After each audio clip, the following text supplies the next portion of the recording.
ہمارے سب کے سینے میں آج ہم سب چاہتے ہیں کہ ہمیں ترقی مل جائے. کیا سب کی تمنا یہ ہے کہ ہمیں ترقی مل جائے. سب انسانوں کی آرزو یہ ہے کہ ہمیں ترقی کا موتی ہمارے ہاتھ میں آ جائے.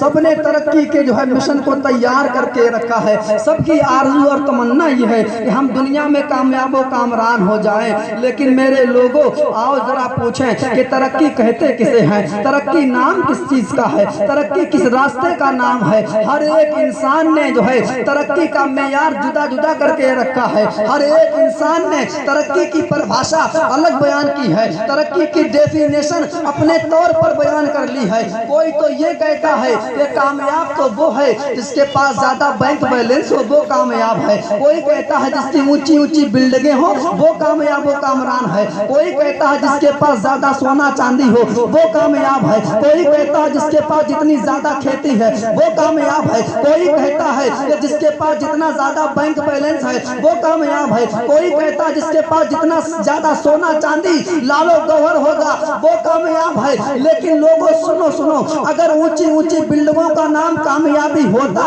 تو تم سے بڑے بڑے لوگ اونچی اونچی بلڈنگوں کے مالک بنتے نظر آ رہے ہیں، پر وہ خدا کی نظر میں کامیاب نہیں.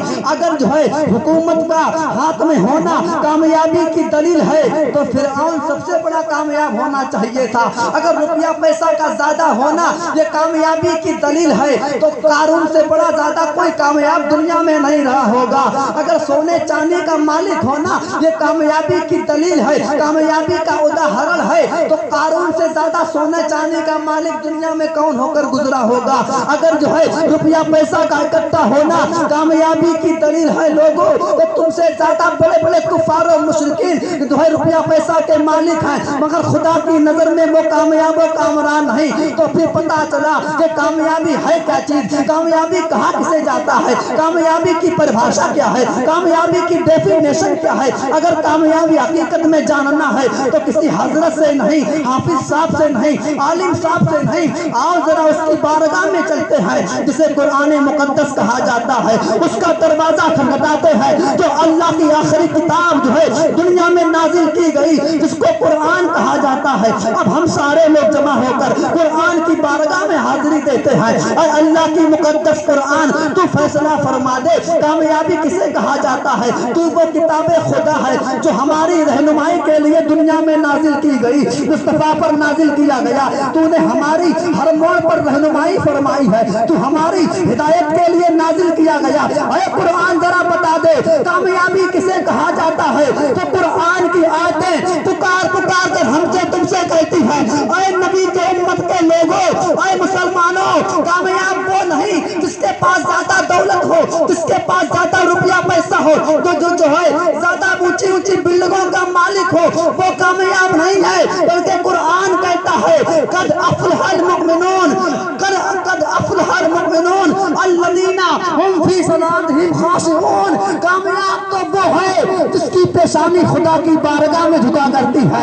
کامیاب تو وہ ہے جو خدا کا فرما بردار بندہ بن جاتا ہے، وہ کامیاب ہے. کامیاب تو وہ ہے جو مصطفیٰ کا سچا امتی ہے، وہ کامیاب ہے. کامیاب تو وہ ہے جس کے دل میں خدا کا خوف جلوہ گر ہے، وہ کامیاب ہے. کامیاب تو وہ ہے جس کی پیشانی میں خدا کی رحمتوں کے، خدا کی برکتوں کے جلوے ہیں. کامیاب تو وہ ہے جس کے دل میں اللہ اور اس کے رسول کی محبت کا چراغ جل رہا ہے، وہ کامیاب ہے. کامیاب تو وہ ہے جو دنیا کے کاموں کے ساتھ ساتھ میں خدا کا ذکر بھی کیا کرتا ہے. اور خدا کا ذکر ایسا ہے کہ بے چین دلوں کو چین حاصل کرا دیا کرتا ہے. خدا کا ذکر ایسا ہے بے چین دلوں کو تسلی دے دیا کرتا ہے، بے چین دھڑکنوں کو تسلی دے دیا کرتا ہے. تبھی تو کسی نے کہا تھا نہ دولت سے، نہ طاقت سے، نہ گھر آباد کرنے سے، تسلی دل کو ملتی ہے خدا کو یاد کرنے سے.